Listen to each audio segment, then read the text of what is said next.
What I wanted to show you here, folks, is a new part, a long time coming. This is a track 3 profile that we simply did a nice contour machine on each of the ends. It measures 5 inches long.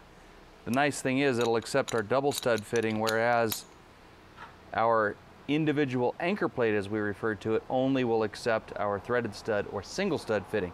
So when you've got an application such as a UTV and you need a robust tie-down location but don't necessarily need any adjustment, this is a great way to go. So we're actually utilizing these on this UTV for all 4 of the tires. We're going to position this one somewhere in this neighborhood here, like we've already done on the other side, making sure, of course, that we're clear to drill through on the bottom side, and then we will connect our direct hook ratchet right here.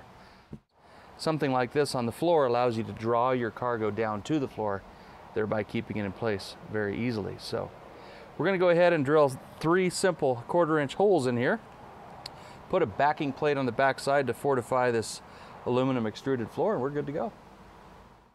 All right, so depending on the material you're working on, you may or may not need to use a center punch. In this case, we've got a nice clean extruded aluminum floor, so I'm simply going to take a Sharpie marker and I'm going to mark the center of each of those holes that I'm about to drill.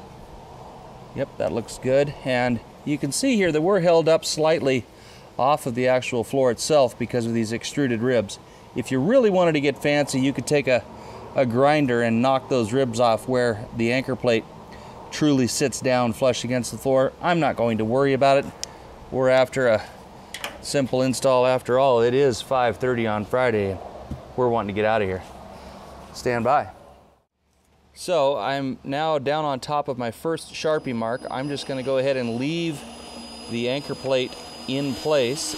It'll wiggle around slightly, but I know I'm right on target because I've marked the hole previously with my Sharpie. So now I'm going to drop through there. And another little trick here, I might reach for a countersunk fastener. Another little trick that I like to use when you're dealing with a countersunk fastener is to drop a screw in there after you've drilled your first hole, because with the taper, that serves to hold it real nicely in place. Notice what I'm kneeling on here to prevent my perhaps a skin graft on this aluminum expanded metal. We've got one of our Max mats. I mean, you got to have something, right? So another great application for a Max mat. So now I'm going to skip over that middle location and go right to the front one here. Drill down through that.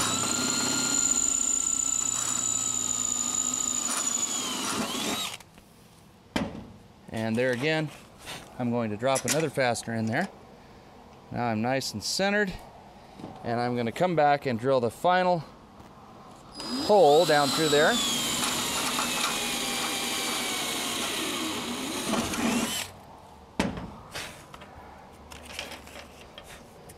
Now all we have remaining is to put the backing plate on the bottom side of the trailer, and self-locking nuts tighten everything up, and we've just about got this project done.